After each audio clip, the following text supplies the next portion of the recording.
Hello, salut à tous, j'espère que vous allez bien. Et donc voilà, bienvenue encore une fois à Tout se passe en Afrique. J'étais un peu en vacances, j'ai pris quelques semaines, j'étais en Europe. Donc je suis revenu aux États-Unis. Et donc voilà, c'est pourquoi ces jours-ci, bon, j'étais un peu absent sur la chaîne Tout se passe en Afrique. Donc voilà, bienvenue à Tout se passe en Afrique. Ici, on parle de business, on parle de leadership, on parle d'empowerment, on parle de tout ce qui concerne l'Afrique, on parle de vision, on parle d'éducation. Donc je suis Christian Seri.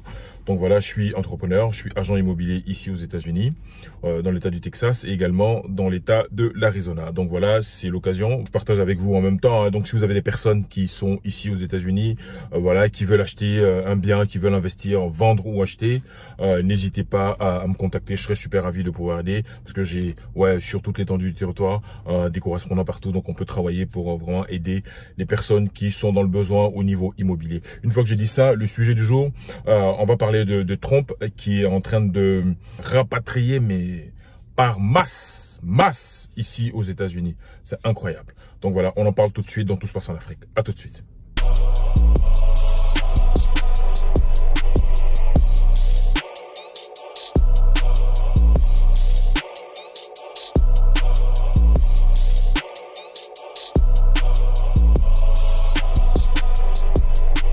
Voilà, nous sommes de retour à Tout se passe en Afrique. Je suis Christian Seri, donc agent immobilier comme j'ai dit tout à l'heure. Et voilà, si c'est la première fois, abonne-toi, like, donne-nous de la force pour que nous puissions vraiment ici partager du contenu de qualité sur cette chaîne Tout se passe en Afrique. Nous parlons de Trump. Je ne sais pas si vous avez remarqué depuis le début de l'année, j'en ai fait pas mal de vidéos sur lui. Franchement, hein, donc avec son élection, tout le monde disait bon, c'est le nouveau Trump. Il y a eu l'attentat manqué. Pendant sa campagne, donc tout le monde disait bon, il revient avec un nouveau mindset, une nouvelle manière de voir les choses. Je me suis rendu compte effectivement que les gens ne changent pas. Je l'ai déjà dit plusieurs fois, les gens ne changent pas, ils sont comme ils sont. Et en ce moment, pour je crois plaire aussi à son électorat et puis par rapport à ses promesses de campagne, il est en train d'exécuter voilà son plan de campagne qu'il avait partagé durant voilà la campagne présidentielle. Et vraiment ce qui marque en ce moment tout ce qui est rapatriement, tout ce qui est ce qu'on appelle, ils disent en anglais deportation, voilà, rapatrier en anglais, c'est ce que ça veut dire. C'est vrai que les États-Unis sont un pays d'immigration, bâti là-dessus comme ça. C'est un mélange de tout, d'Européens, Asiatiques, Africains. Vous connaissez un peu l'histoire des États-Unis, hein, donc voilà comment les États-Unis se sont construits. C'est un pays d'immigration. Même le président Obama, quand il était là, même si les gens n'ont pas fait d'annonce, ils annonçaient pas trop au niveau du gouvernement d'Obama. Obama également en a rapatrié pas mal. Il en a rapatrié pas mal. Mais ici là, Trump, son deuxième mandat qu'il est en train de faire, c'est autre chose. C'est autre chose parce qu'avant il y avait eu des lois ou des institutions qui ont été mises en place. Bon, vraiment, c'est comme si dans un pays, voilà, il y a des lois, généralement, ou bien il y a des procédures qu'on ne met pas en place ou qu'on n'applique pas vraiment dans la vraie vie, entre guillemets. Mais lui, quand il est revenu, ce côté de la police d'immigration qu'on appelle ICE, I-C-E, qu'il a remis au goût du jour. Donc ICE est en train de faire vraiment des ravages. Il est en train de faire des ravages. Je peux vous le dire en chiffres. C'est-à-dire que Trump il a pris le pouvoir là depuis le mois de janvier. Depuis le mois de janvier jusqu'à aujourd'hui, il y a un demi-million de personnes qui ont été rapatriées dans leur pays. Donc près de 500 000 personnes ont été rapatriées. Ce qui a causé les émeutes de Los Angeles.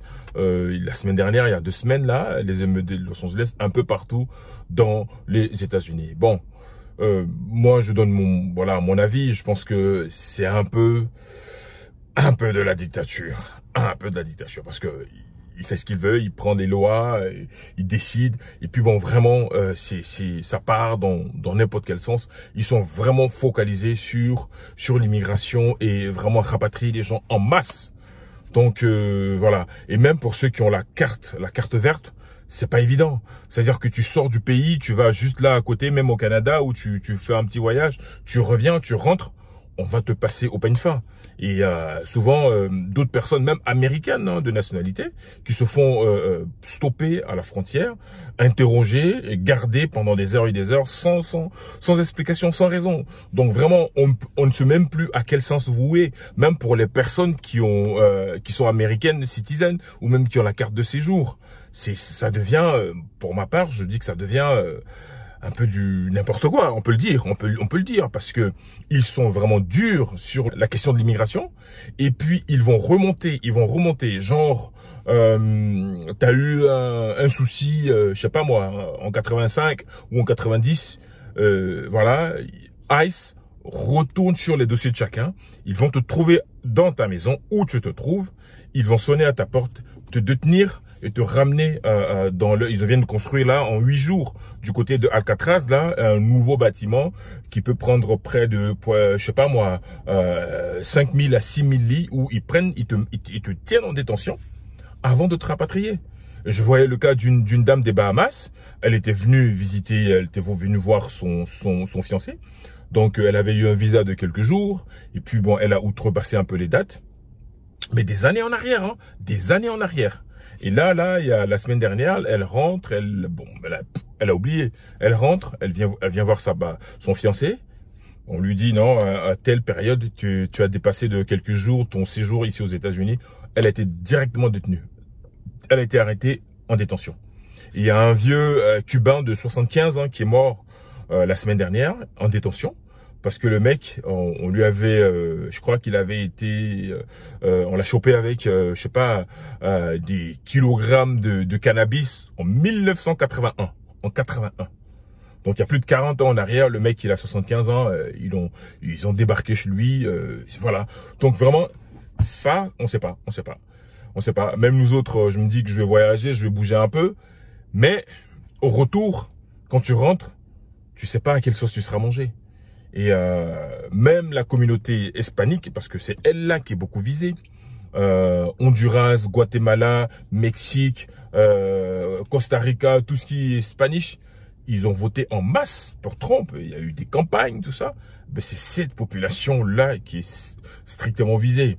Beaucoup. Bon, avec les Africains, ce sont les interdictions de visa. Hein, vous avez vu, hein, pour certains pays sur la liste rouge, comme le Tchad, le Congo, il y a plein de pays. Après, il y a la liste orange. Ils ont mis le Sénégal, le Burkina, le Bénin, la Côte d'Ivoire. Et donc, ils ont demandé aux pays africains là, parce qu'ils ont sorti ça il y a quelques jours, qu'ils apportent la preuve que leurs papiers, les documents qu'ils présentent lors de demande de visa sont des documents qui sont valables et authentiques. Donc, on nous accuse d'être des faussaires faux, en usage de faux en Afrique au niveau de nos documents, au niveau des passeports et tout ce qu'on présente comme documents officiels pour voyager. Et donc la question vraiment de l'immigration ici aux États-Unis, c'est vraiment crucial et ça devient sérieux. Au début, quand le ICE avait commencé, je me suis dit bon, voilà, c'est juste bon 2-3 jours. Mais non, ils sont super sérieux. Ils sont grave sérieux avec cette campagne de rapatrier les gens.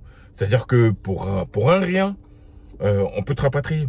Et là, je crois hier, le président, il parlait là concernant Elon Musk.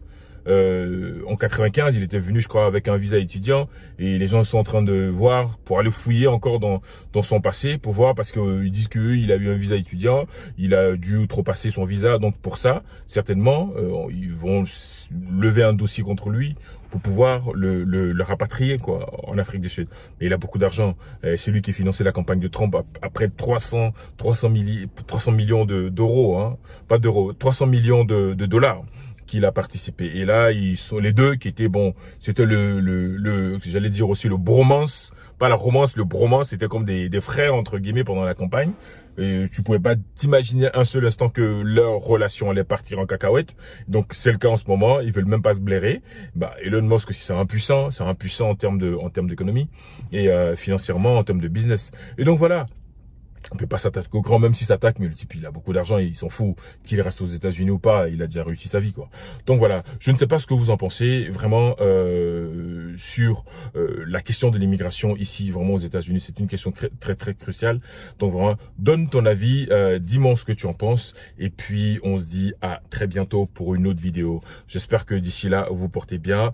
En termes de business d'immobilier, pensez à moi, ramenez-moi tout le business d'immobilier ici aux États-Unis. À bientôt, donne-moi de la force, abonne-toi et salut, bye bye.